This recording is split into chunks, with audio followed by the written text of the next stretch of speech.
والمرسلات عرفا فالعاصفات عصفا والناشرات نشرا فالفارقات فرقا فالملقيات ذكرا عذرا أو نذرا إنما توعدون لواقع فإذا النجوم طمست وإذا السماء فرجت وإذا الجبال نسفت وإذا الرسل أقتت لأي يوم نجلت ليوم الفصل وما أدراك ما يوم الفصل ويل يومئذ للمكذبين ألم نهلك الأولين ثم نتبعهم الآخرين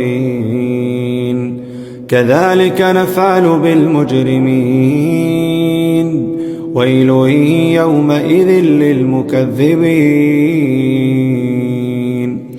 ألم نخلقكم من ماء مهين فجعلناه في قرار مكين إلى قدر معلوم فقدرنا فنعم القادرون ويل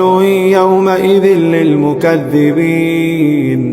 ألم نجعل الأرض كفاة أحياء وأمواتا وجعلنا فيها رواسي شامخات وأسقيناكم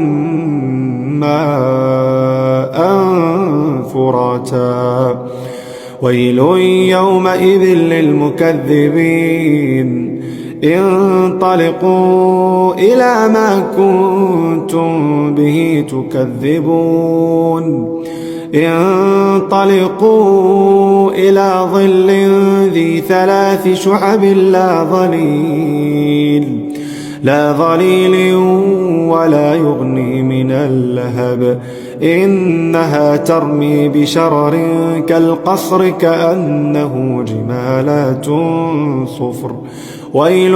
يومئذ للمكذبين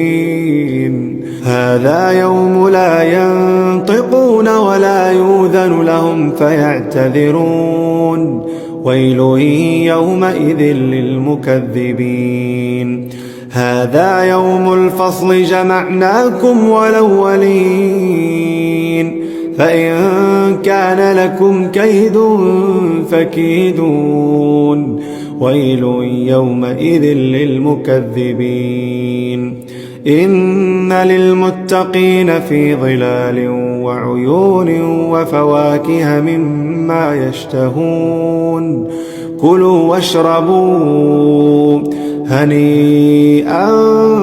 بما كنتم تعملون إنا كذلك نجزي المحسنين ويل يومئذ للمكذبين كلوا وتمتعوا قليلا إنكم مجرمون ويل يومئذ للمكذبين وإذا قيل لهم اركعوا لا يركعون ويل يومئذ للمكذبين فبأي حديث بعده يؤمنون